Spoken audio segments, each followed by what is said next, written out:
Good morning everybody, welcome to our YouTube channel Haryana Bhumi. So आज जो English का जो कॉन्सेप्ट रहेगा, जो नेक्स्ट जो टॉपिक रहेगा इंग्लिश का, वो मॉडल्स रहेंगे। आज का जो टॉपिक होगा इंग्लिश का वो आपके मॉडल्स होंगे। कल जो हमने कुछ बेसिक्स आर्टिकल्स को कंप्लीट किया था, उसके बाद जो नेक्स्ट टॉपिक है ना वो आपका मॉडल्स है। और मॉडल्स का भी जो टॉपिक है ना, उन मॉडल्स में भी हम सिर्फ दो ही मॉडल को आज समझने की कोशिश करेंगे। एक तो मॉडल कैन और एक मॉडल कुड। जो मॉडल्स है ना कैन और कुड, इनकी बातें आज की जो क्लास होगी वो कैन और कुड मॉडल को समझने की होगी। तो कैन और जो कुड मॉडल है ना, तो पहली बात तो ये है कि दोनों के दोनों जो मॉडल होते हैं ये एबिलिटी को शो करते हैं सेंटेंस में। मॉडल कैन आपका और मॉडल जो कुड आपका है, ये दोनों के दोनों मॉडल एबिलिटी को शो करते हैं सेंटेंस में जब भी यूज होते हैं। हालांकि ये यूज परमिशन के लिए भी होते हैं, लेकिन परमिशन के लिए यूज होंगे वो अलग से क्लास में डिस्कस करेंगे। अभी जो है ना वो मॉडल्स ऑफ एबिलिटी देखना है हमें, कि जो एबिलिटी के लिए जो मॉडल कैन है और जो मॉडल कुड है वो कैसे यूज होते हैं। तो आज का जो टॉपिक रहेगा ना, वो टॉपिक रहेगा models of ability. Models of ability. और मॉडल्स ऑफ जो एबिलिटी है ना, उसमें भी जो मॉडल रहेंगे ना, वो एक तो कैन रहेगा आपका और दूसरा आपका कुड रहेगा। कॉमन सेंस सी बात है और छोटी सी बात तो हमें पहले भी पता है कि जो मॉडल जो कैन है ना और जो मॉडल कुड है, इन दोनों में छोटा सा डिफरेंस है। जो मॉडल कैन आपका होता है वो प्रेजेंट के लिए यूज होता है, और जो मॉडल पास्ट जो होता है ना वो पास्ट के लिए यूज होता है। मॉडल जो कुड आपका वो पास्ट के लिए यूज होगा और मॉडल जो कैन है वो आपका प्रेजेंट के लिए यूज होगा। अब इन दोनों मॉडल्स को सेंटेंस में एबिलिटी जब एक्सप्रेस होगी तो सेंटेंस में कैसे इनका यूज करना है वो देखते हैं। कुछ एग्जांपल्स के थ्रू हम लोग मॉडल्स कैन और कुड को समझने की कोशिश करेंगे। अब जैसे मैं एक एग्जांपल यहां पे लिख रहा हूं। फर्स्ट एग्जांपल है माय फ्रेंड्स। फर्स्ट एग्जांपल है my friends are able to play. My friends are able to play chess much better than I do. Much better than I do. First जो sentence है वो sentence आपका कि my friends are able to play chess much better than I do. अब इस जो sentence है, इस सेंटेंस में हमें पहले तो ये देखना होगा कि जो सेंटेंस मैंने लिखा है वो किस सिचुएशन में, किस प्रकार की सेंस पॉइंट आउट कर रहा है। मॉडल जो हमें यूज करने हैं कैन और कुड का मॉडल का यूज करना है, जो कि एबिलिटी को शो करते हैं। अब जो सेंटेंस है उस सेंटेंस को पढ़ करके सिर्फ मुझे इतनी सेंस को पॉइंट आउट करके दिखाओ कि ये जो सेंटेंस लिख रखा है, इस सेंटेंस में जो एबिलिटी शो हो रही है वो किस टाइप की एबिलिटी है। इस सेंटेंस को समझने से पहले मैं एक बात और बता देता हूं आपको। जब एबिलिटी की बात होती है ना, तो एबिलिटी भी दो तरीके से यूज होती है। एक तो एबिलिटी जो होती है ना वो फिजिकल स्किल होती है। एबिलिटी जो आपकी होती है वो एक फिजिकल स्किल होती है, और एक जो एबिलिटी होती है वो मेंटल स्किल होती है। सेंटेंस में एबिलिटी दो तरीके से यूज होती है, एक तो मेंटल स्किल को प्रीफर करेगा और एक आपका फिजिकल स्किल को प्रीफर करेगा। और एबिलिटी के लिए हमें पता है कि जब भी किसी सेंटेंस में एबिलिटी की बात होगी तो हमें मॉडल या तो कैन का यूज करना होगा या फिर मॉडल कुड का यूज करना होगा, क्योंकि जो मॉडल जो कैन और जो मॉडल जो कुड है ना वो सेल्फ अंडरस्टूड है कि ये एबिलिटी के लिए यूज होते हैं। कैन का मतलब ही एबल टू होता है। कैन जो मॉडल होता है उसका मतलब होता है एबल टू, किसी चीज के लिए योग्य। अब सेंटेंस लिख रखा है my friends are able to play chess much better than I do. अब ये जो सेंटेंस है, इस सेंटेंस में देखते हैं कि जो एबिलिटी यूज हो रही है वो एबिलिटी किस टाइप की है। एक तो मेंटल स्किल टाइप में है या फिर फिजिकल स्ट्रेंथ में यूज हो रखी है। जाहिर सी बात है जो चेस यूज हो रखा है ये गेम है, इस चेस को खेलते टाइम आप लोगों को अपनी इंटेलिजेंस का यूज करना होता है, प्रेजेंस ऑफ माइंड का यूज करना होता है। इसमें जो हमें वो फिजिकली स्ट्रेंथ की कोई जरूरत नहीं है, फिजिकल एबिलिटी की कोई जरूरत नहीं होती इस गेम में। तो मेंटली यहाँ पे हमें इस चीज का पता चल गया है कि जो सेंटेंस लिखा हुआ है इस सेंटेंस में हमें मेंटल स्किल का यूज हो रखा है, और अब हमने मेंटल स्किल का यूज हो रखा है और मॉडल हमें पता है एबिलिटी का यूज करना है। तो मॉडल जो कैन है, और अगर कोई सेंटेंस ऐसा लिखा हुआ है जिसमें मेंटल स्किल पॉइंट आउट है तो वहां पे मॉडल कैन का यूज करना है। मॉडल जो कैन है वो मेंटल स्किल के लिए यूज होगा, और मॉडल जो कैन है वो फिजिकल स्किल के लिए भी होगा। जैसे अगर मैं दोनों कैन का मतलब तो दोनों के कैन जो मॉडल है उसका मतलब मेंटल स्किल के लिए भी यूज होना होता है और फिजिकल स्किल के लिए भी यूज होना होता है। जैसे अगर मैं यहां पे लिखूं I can lift this box. I can lift this box. और एक सेंटेंस में लिखा I can solve it. I can lift this box और एक सेंटेंस है आई कैन सॉल्व इट। अब इन दोनों सेंटेंस में जो आप लोगों की एबिलिटी है वो अलग अलग तरीके से यूज हो रखी है। पहले वाला जो सेंटेंस है कि I can lift this box, इसका मतलब है कि जो यहाँ पे एबिलिटी है ना वो फिजिकल को डिनोट कर रही है। यहाँ पे आपकी जो एबिलिटी है वो फिजिकल को डिनोट कर रही है। और नीचे वाला जो सेंटेंस है कि आई कैन सॉल्व इट, यहाँ पे जो एबिलिटी आपकी वो मेंटल स्किल को डिनोट कर रही है। मॉडल दोनों में ही कैन यूज हो रहा है, लेकिन अगर हम बात करें ऊपर वाले जो सेंटेंस है इसको हम ऐसे लिख सकते हैं I am able to lift this box. ऊपर वाला जो सेंटेंस है इसको हम ऐसे लिख सकते हैं कि I am able to lift this box, कि मैं योग्य हूं इस बॉक्स को उठाने के लिए। तो कहने का मतलब ये है कि जो फिजिकल जो एबिलिटी होती है उसके लिए हम लोग एबल का भी यूज कर सकते हैं और कैन का भी यूज कर सकते हैं, दोनों ही सही है। फिजिकल जो एबिलिटी होती है उसके लिए हमें कैन का भी यूज कर सकते हैं और एबल का भी यूज कर सकते हैं।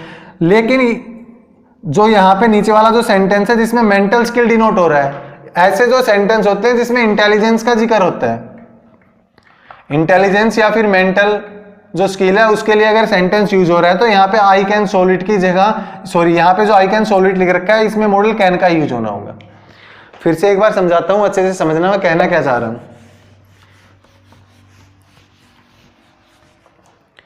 हमें यह पता है कि जो एबिलिटी है ना वो दो टाइप से है। एक जो एबिलिटी होती है वो फिजिकल स्किल होती है, किसी काम कार्य करने को, to do something, physical skill होती है कि फिजिकल के थ्रू किसी काम को डिनोट करते हैं तो फिजिकल स्किल होगी।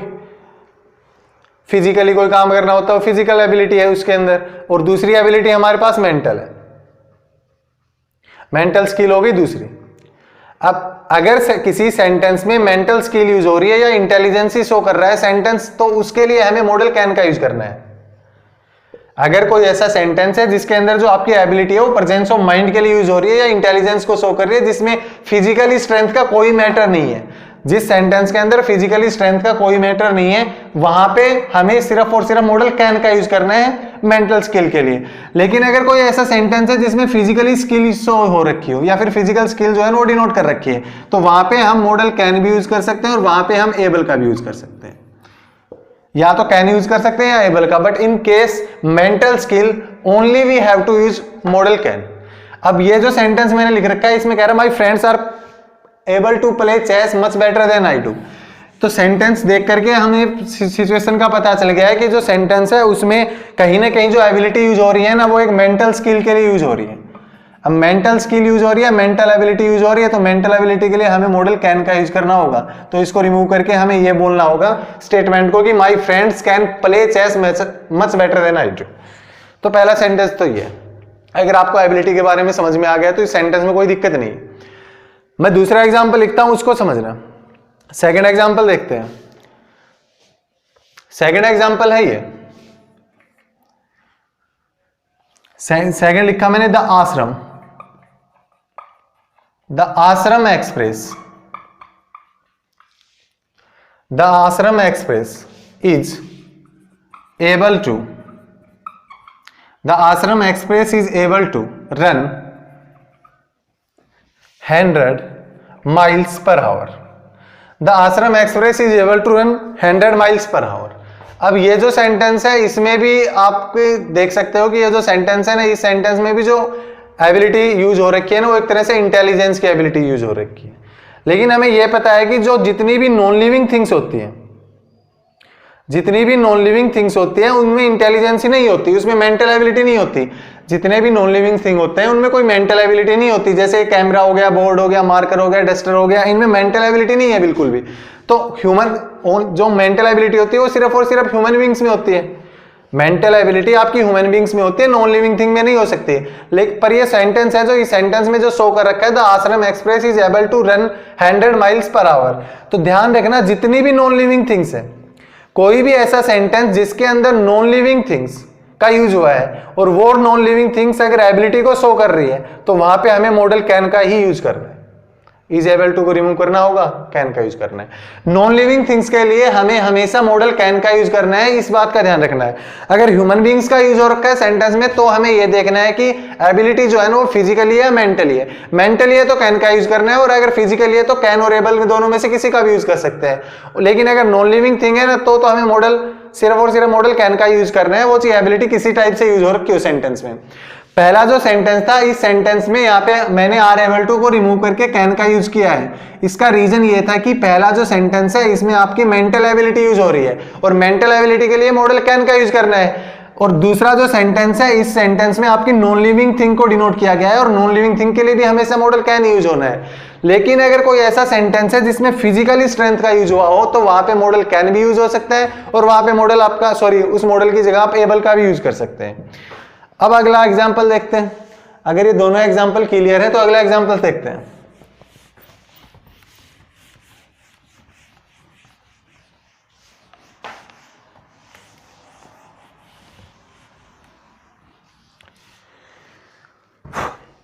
नेक्स्ट एग्जाम्पल देखो, अच्छा एग्जाम्पल है।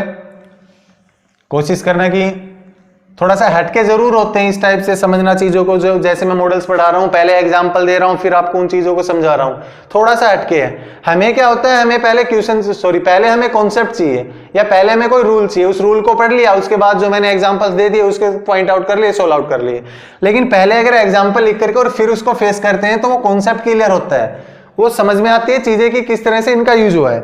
सो नेक्स्ट एग्जाम्पल देखते हैं। नेक्स्ट एग्जाम्पल है कि it's not sure, it's not sure but they can able to help. It is not sure but they can able to help you in this work. It is not sure but they can able to help you in this work. ये sentence है। अब ये जो sentence मैंने लिखा है इसमें जो एक मिस्टेक है वो इतनी कॉमन सेंस की मिस्टेक है, अगर किसी ने कंटिन्यू कोई अगर स्टूडेंट वीडियो देख रहा हो तो लास्ट की जो 2 क्लास है उनको छोड़ करके पहले मैंने एक सुपरफ्लस का वीडियो बनाया था कि कोई भी चीज अननेसेसरी होती है तो उसको हटाना होता है। तो अगर थोड़ा सा कॉमन सेंस अगर आप लोग अपनी यूज करते हो तो इस सेंटेंस में कोई फिर से रूल रेगुलेशन या कॉन्सेप्ट की कोई जरूरत नहीं है। अगर देखना चाहो इस सेंटेंस को अच्छे से तो एक मिस्टेक तो इसमें वैसे ही दिखाई दे रही है साफ साफ कि मिस्टेक क्या है। तो सेंटेंस जो लिख रखा है कि it is not sure but they can able to help you in this work, sentence में कैन भी लिख रखा है और सेंटेंस में आपको दिखाई दे रहा है एबल भी लिख रखा है। और हमें यह पता है कि जो कैन है ना इसका मतलब ही एबल होता है। कैन जो है वो शो एबिलिटी को करता है, एक्सप्रेस एबिलिटी करता है। अब इसका मतलब ही जब एबल होता है या फिर इट एक्सप्रेसेस एबिलिटी, देन इसके साथ एबल दोबारा से लिखने की क्या जरूरत है। अगर कैन के साथ हम एबल को भी यूज कर रहे हैं और हमें पता है कि जो कैन का मतलब है वो भी एबल होता है तो वो भी एबल है और साथ में एबल भी लिख रहे हैं, तो ये एक तरह से अननेसेसरी थिंग्स का यूज हो रखा है। और अननेसेसरी चीजों को हटाने के लिए हमें या तो एबल टू को हटाना होगा। तो यहां पे आ जाएगा it is not sure but they can help you in this work. अब इतना तो क्लियर हो गया, लेकिन सेंटेंस तो अभी भी गलत है। सेंटेंस अभी पूरा ठीक नहीं हुआ है। ये तो एक कॉमन सेंस की मिस्टेक थी जो मैंने पॉइंट आउट की है, बट सेंटेंस अभी भी ये गलत है। अब कैसे गलत है उसको देखते हैं। अगर मैं ये यहां तक अगर सेंटेंस हटा देता हूं, it is not sure but, यहां तक अगर सेंटेंस मैंने हटा दिया और बचा हुआ सेंटेंस है they can help you in this work, तो ये सेंटेंस 100% ठीक है कि they can help you in this work, वो आपकी सहायता कर सकते हैं इस काम को करने के लिए। लेकिन जो स्टार्टिंग में मैंने एक स्टेटमेंट लिखी है कि it is not sure but, जो मैंने यहाँ पे क्लोज लिख रखा है it is not sure but, इससे हमें क्या समझ में आ रहा है? इससे हमें यह समझ में आ रहा है कि हमें श्योर नहीं है कि वो आने वाले टाइम में आपकी हेल्प कर भी पाएगा या नहीं कर पाएगा। अब हमें खुद को श्योर नहीं है, अब किसी चीज के बारे में हमें श्योर नहीं है कि वो आने वाले टाइम में आपकी हेल्प करेगा या नहीं कर सकता है या कर सकता है। हमें नहीं पता वो कर भी सकता है और नहीं भी कर सकता है। तो यहाँ पे जो है ना वो एबिलिटी नहीं है। अभी अगर इसको मैं हटा करके यहां से सेंटेंस को स्टार्ट करता हूं they can help you in this work, तो ऐसा ही है। लेकिन अगर इससे मैं कनेक्ट करता हूं it is not sure but they can help you in this work, तो सेंटेंस में एबिलिटी शो नहीं हो रखी। फिर क्या कर रखा है, इट इज नॉट श्योर, हमें श्योर नहीं है कि वो आपकी मदद कर सकता है या नहीं कर सकता है, या वे लोग आपकी मदद कर सकते हैं या नहीं कर सकते हैं, श्योर ही नहीं है। अब एबिलिटी तो वैसे ही खत्म हो गई, कर सकते भी हो सकता है, इट में भी और इट नॉट में भी। तो यहाँ पे जो सेंटेंस है ना वो यहाँ पे अगर एबिलिटी ना हो करके, फिर सेंटेंस में एबिलिटी ना हो करके अगर अच्छे से देखते हो ना तो सेंटेंस में पॉसिबिलिटी को डिनोट कर रहा है। पॉसिबिलिटी को डिनोट कर रहा है। अगर मैं पहले वाला स्टेटमेंट के साथ सेंटेंस को कनेक्ट करके चलता हूं कि it is not sure but they can help you in this work, तो इस सेंटेंस को देखते हैं कि श्योर नहीं है कि वो आने वाले टाइम में या आपकी मदद कर भी सकते हैं और नहीं भी कर सकते हैं, तो वहां पे एबिलिटी का यूज नहीं हो रहा, वहां पे पॉसिबिलिटी को डिनोट हो रहा है। और हमें पता है कि एबिलिटी के लिए मॉडल कैन या कुड का यूज होता है, तो यहाँ पे मॉडल कैन तो गलत हो गया। तो पॉसिबिलिटी की बात करते हैं तो यहाँ पे मे लिखो, फिर यहाँ पे मे का यूज होगा कि it is not sure but they may help you in this work. Sentence clear है? अगला एग्जांपल देखते हैं। नेक्स्ट एग्जांपल है कि the government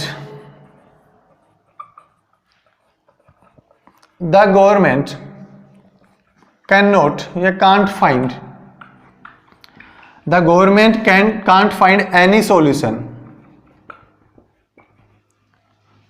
to COVID-19 yet. The government can't find any solution to COVID-19 yet. अब ये sentence लिख रखा है मैंने, अगर मैं यहाँ पे yet को अगर छुपा देता हूं तो सेंटेंस बिल्कुल सही है कि government can't find any solution to COVID-19, नहीं कर सकती वहां पे एक इस तरह से, लेकिन मैंने यहाँ पे yet लिखा है। अब जैसे ही मैंने yet लिखा है तो जो सेंटेंस है उसकी सिचुएशन चेंज होगी, उसकी जो सेंस है वो बिल्कुल डिफरेंट है। The government can't find any solution to COVID-19 yet। इसका मतलब क्या है कि ये जो यहाँ पे yet लिखा है ना, इसका मतलब टिल नाउ होता है कि अभी तक जो गवर्नमेंट है ना वो इस प्रॉब्लम को लेकर के सॉल्यूशन नहीं कर पाई है।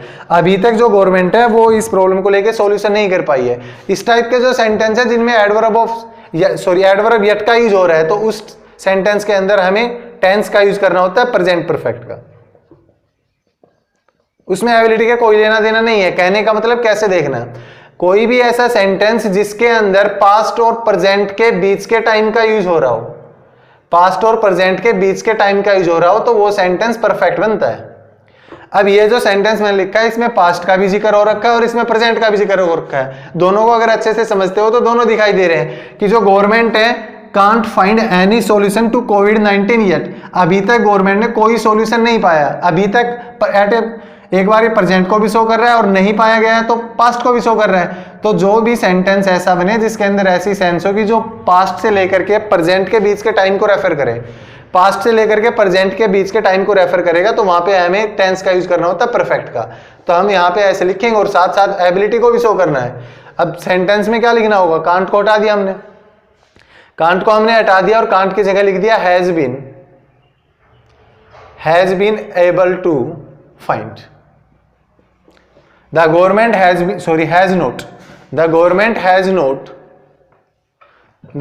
has not been able to find any solution to COVID-19 yet। तो यहाँ पे यही समझना था कि जो मैंने यहाँ पे yet लिख रखा है उसका मतलब होता है टिल नाउ। yet का मतलब होता है टिल नाउ, वो जो कि प्रेजेंट परफेक्ट टेंसेज में, अपने प्रेजेंट जो परफेक्ट टेंसेज होता है उनमें यूज होना होता है। अब यहाँ पे the government can't find any solution to COVID-19 yet लिखा हुआ है, yet का मीन्स हो गया टिल नाउ। सेंटेंस में जो जिक्र हो रहा है वो पास्ट से लेकर के प्रेजेंट के बीच के टाइम को रेफर कर रहा है और बीच के टाइम को रेफर कर रहा हो तो यहाँ पे हमें परफेक्ट टेंस का यूज करना होगा। इस वजह से तीसरा सेंटेंस है जो वहां पे कांट का यूज ना होकर के परफेक्ट टेंस का यूज हुआ है। लास्ट और एग्जांपल और देखते हैं। लास्ट जो एग्जांपल है वो अच्छा एग्जांपल है, उनसे एक दो चीजें और सीखने को मिलेंगी। लेकिन जो भी टॉपिक होता है इंग्लिश में उनसे पहले बेसिक्स अगर अच्छे से क्लियर हो तो ये जितने भी मैंने कॉन्सेप्ट करवाता हूँ ये सारे समझ में आ रहे होंगे, और अगर बेसिक क्लियर नहीं है तो थोड़ी सी प्रॉब्लम क्रिएट हो रही होगी। लास्ट एग्जांपल देखते हैं कि जो मॉडल्स का जो होता है उसके साथ साथ एक दो चीजें और होंगी। एग्जांपल है if you work hard for a year, if you work hard for a year you will speak English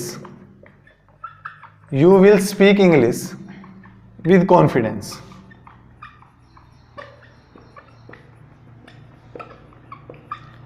If you work hard for a year you will speak English with confidence, ये sentence है। अब इस sentence में हमें ये देखना है कि जो एबिलिटी है उसका यूज हो रहा है या फिर अलग से किसी परमिशन या फिर पॉसिबिलिटी का यूज कर रखा है। सेंटेंस कह रहा है आपका कि if you work hard for a year you will speak English with confidence. You will speak English with confidence, अगर मैं इस क्लोज को, इस स्टेटमेंट को थोड़ी देर के लिए हटा देता हूं तो ये जो बचा हुआ सेंटेंस है you will speak English with confidence, ये बिल्कुल सही है, इसमें कोई एरर नहीं है कहीं पर भी। लेकिन साथ साथ में यहाँ पे एक सबऑर्डिनेट क्लोज लिख दिया मैंने, if you work hard for a year, ये एक सबऑर्डिनेट क्लोज है जो कि कंडीशन है। यहाँ पे मैंने सबऑर्डिनेट क्लोज लिख दी जो कि कंडीशन को डिनोट कर रही है, और आगे फिर कह रहा है you will speak English with confidence. Overall concept is that कि ये जो नीचे वाली जो स्टेटमेंट है तभी हैपन होगी जब ऊपर वाला कार्य होगा। नीचे वाली जो स्टेटमेंट है वो डिपेंडेंट क्लोज है, और डिपेंडेंट किसके ऊपर क्लोज है? ऊपर वाली क्लोज के ऊपर। If you work hard for a year, अगर वो 1 साल के लिए मेहनत करेगा तो वो इंग्लिश को अच्छे से बोल पाएगा। सेंटेंस का मतलब ये हुआ। अब वो 1 साल तक मेहनत करेगा तब जाके इसका रिजल्ट निकलेगा कि you will speak English with confidence. और हमें पता है कि जो मॉडल जो कैन है उसका यूज हमें प्रेजेंट के लिए होता है। मॉडल जो कैन है उसका यूज हम प्रेजेंट के लिए करते हैं, लेकिन जो सेंटेंस लिखा है इसमें तो फ्यूचर एबिलिटी शो हो रही है। फ्यूचर में एबिलिटी को वो गेन करेगा, लेकिन गेन कब करेगा? जब if you work hard for a year, जब वो अपना कार्य करेगा, जो इस कंडीशन को कंप्लीट करेगा, तभी तो फ्यूचर में एबिलिटी को गेन कर पाएगा। कंडीशन अगर कंप्लीट नहीं कर पाएगा तो इसका भी, ये जो सेंटेंस यूज हो रहा है इसका भी यूजलेस मीनिंग हो गया। तो ऊपर वाला जो सेंटेंस है जो कंडीशन को शो कर रहा है इसके ऊपर ही नीचे वाली स्टेटमेंट डिपेंड है, और नीचे वाली जो स्टेटमेंट डिपेंड है ना, ये आपकी फ्यूचर एबिलिटी को शो कर रही है, और फ्यूचर एबिलिटी को शो कर रही है। और हमें तो पता है कि जो कैन है ना वो प्रेजेंट एबिलिटी को एक्सप्रेस करता है, हालांकि कैन फ्यूचर को भी एक्सप्रेस करता है। जैसे कैसे करेगा, एक और एग्जांपल लिखता हूं उससे क्लियर हो जाएगा सारा। जैसे मैं लिखूं he is rich enough, so he is rich enough so he can buy A car. He is rich enough so he can buy A car. अब इस सेंटेंस में और ऊपर वाले सेंटेंस में डिफरेंस देखना कितना है। यहां पे लिख रखा है ही इज रिच इनफ, ये प्रेजेंट है। यहां पे लिख रखा है if you work hard for a year, ये प्रेजेंट नहीं है, ये प्रेजेंट नहीं है, कंडीशन है। अगर करेगा तो ये नेक्स्ट वाला जो रिजल्ट है उसका इंपैक्ट पड़ेगा उसके ऊपर जाके, नहीं करेगा तो खत्म है। लेकिन ही इज रिच इनफ ये प्रेजेंट है, प्रेजेंट की सिचुएशन है, और कोई भी किसी भी इंसान, कोई भी इंसान हो उसकी प्रेजेंट के सिचुएशन के अकॉर्डिंग वो अपने फ्यूचर को काम कर सकता है।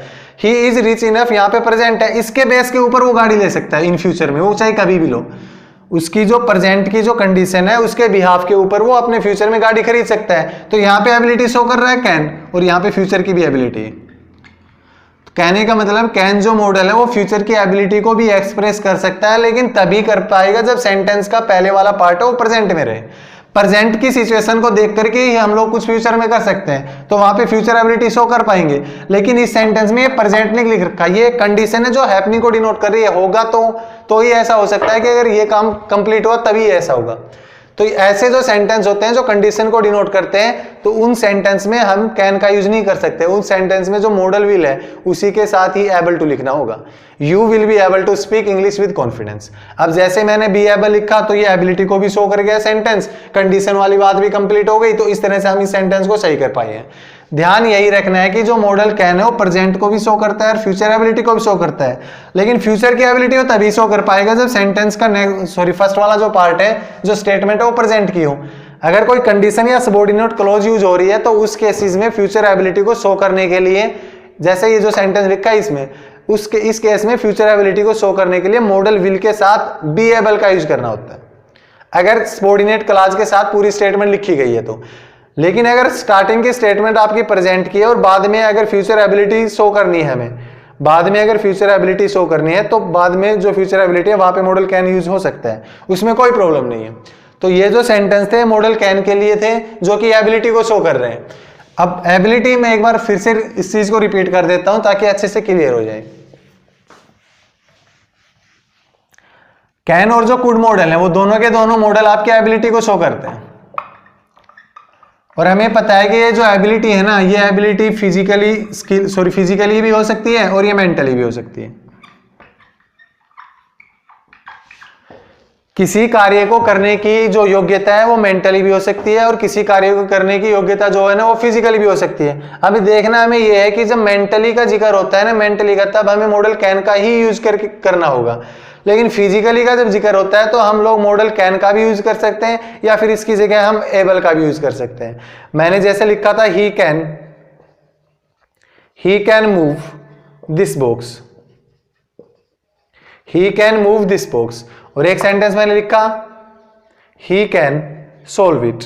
तो इन दोनों सेंटेंस में क्या था, इन दोनों सेंटेंस में यही था कि ऊपर वाली जो है ना वो फिजिकल स्ट्रेंथ है, नीचे वाली मेंटल स्किल है। अब नीचे वाले में मॉडल कैन है वो सही है, ऊपर वाला भी सेंटेंस सही है, लेकिन बस इतना बता रहा हूं कि ऊपर वाले में जो कैन है उसकी जगह हम एबल टू का भी यूज कर सकते हैं कि he is able to move this box. But mentally और इंटेलिजेंस या प्रेजेंस ऑफ माइंड को जो चीजें डिनोट करेंगे ना उसमें हम लोग एबल का यूज करेंगे, सॉरी उसमें हमें ओनली कैन का यूज करना होगा। तो ये कैन और जो कुड जो मॉडल थे आपके ये एबिलिटी को शो करते हैं, और एबिलिटी को जो मॉडल शो कर गए वो दोनों के दोनों कैन और कुड हैं। ये परमिशन को भी शो करेंगे, और ये जो परमिशन को जब ये सेंटेंस में यूज, परमिशन की तरह जब सेंटेंस में यूज होंगे उसके लिए कोई नेक्स्ट वीडियो देखते हैं। तब तक के लिए bye, thank you so much.